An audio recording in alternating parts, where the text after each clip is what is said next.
सबसे पहले आपको अपडेट देते हैं हैदराबाद निकाय चुनाव की, जिन्हें बीजेपी ने पूरी शिद्दत के साथ लड़ा था और उसका नतीजा भी आने लगा है। जहां पर ग्रेटर हैदराबाद निकाय चुनाव में एक बड़ा उलटफेर दिख रहा है। पहले शुरुआती रुझानों में बीजेपी आगे थी, लेकिन जैसे जैसे गिनती आगे बढ़ी टीआरएस बढ़नी शुरू हुई। टीआरएस रुझानों में सबसे बड़ी पार्टी बनकर आई है, जो बहुमत के करीब है। रुझानों में 45 सीटों के साथ एआईएमआईएम यानी ओवैसी की पार्टी जो है वो दूसरे नंबर पर है।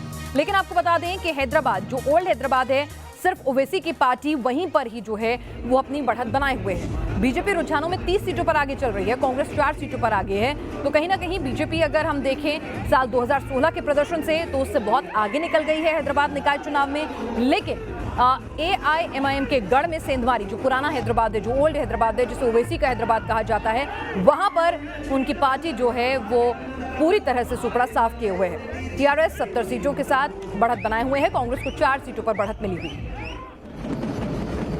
आप देखिए टीआरएस कार्यकर्ताओं में खुशी है और खुशी से वो किस तरह से थिरक रहे हैं। पारंपरिक नृत्य वहां हो रहे हैं और टीआरएस को एक बड़ी जीत जो है यहां मिलती हुई नजर आ रही है। अगर यही जो नतीजे हैं, रुझान है, नतीजों में तब्दील होते हैं। कुल 150 सीटें हैं, टीआरएस 70 पर आगे चल रही है। एआईएमआईएम यानी कि जो सीटें ओल्ड हैदराबाद में आती हैं, उन पर ओवैसी की पार्टी का दबदबा आज भी कायम है। और बीजेपी ने जरूर अच्छा प्रदर्शन किया, और जिस तरह से बीजेपी ने निकाय चुनावों को, निकाय चुनाव नहीं बल्कि एक राज्य स्तर के चुनावों से कमतर नहीं आका था। जेपी नड्डा पहुंचे थे, अमित शाह पहुंचे थे, और जिस तरह से पार्टी ने पूरी ताकत झोंक दी थी, तो कहीं ना कहीं उसका फायदा तो हो रहा है। लेकिन ये एक्सपेरिमेंट जो है, एक हमारे साथ हमारे संवाददाता यासिर मुश्ताक इस वक्त जुड़ चुके हैं। यासिर, क्या वाकई में इसे बीजेपी क्या सिर्फ अच्छा प्रदर्शन माना जाए, या फिर वो एक्सपेरिमेंट जो उन्होंने हैदराबाद में किया था पश्चिम बंगाल चुनावों से पहले, वो सफल होता दिख रहा है?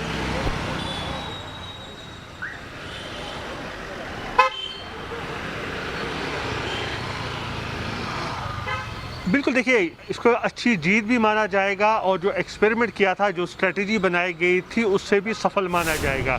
अगर आप देखेंगे 2016 के जो चुनाव थे, 4 सीटें सिर्फ बीजेपी के पास थी, आज वो 30 तक पहुंच रही है, यानी कि वो मल्टीप्लाई हो रहे हैं। और जो स्थायी निकाय चुनाव होते हैं, वहाँ जो है स्थानीय मुद्दा जो है ज़्यादा अहम होता है, और कहीं ना कहीं लोगों तक, वो ग्राउंड लेवल तक पहुँच पाई है बीजेपी वहाँ पर, और लोगों में विश्वास जीतने की कोशिश जो वो कर रहे थे, उसमें कामयाब हो गई है कि हम यहाँ पर आएंगे, हम आपका काम करेंगे। हम देख रहे थे कि किस तरह से टीआरएस, और अगर हम पुराने हैदराबाद की बात करें, वहाँ पर ओवैसी का दबदबा था, लेकिन कहीं ना कहीं सेंध मारने में कामयाब जरूर हो गई है बीजेपी।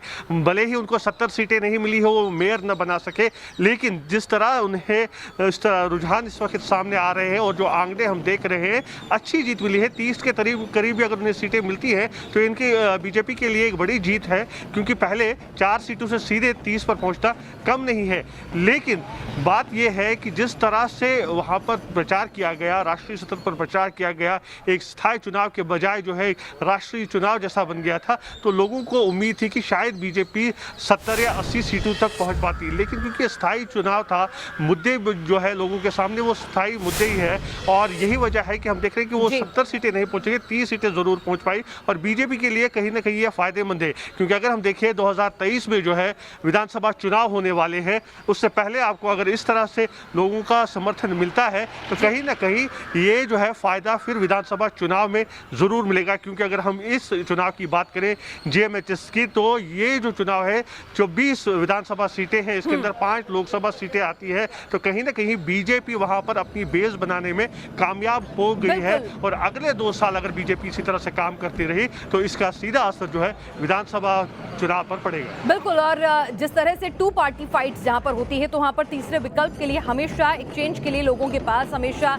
मन रहता है। तो जिस तरह से बीजेपी ने एक नए एक्सपेरिमेंट, कुछ नए मुद्दों के साथ खुद की एंट्री की है, उसको रिजल्ट्स भी दे रही है।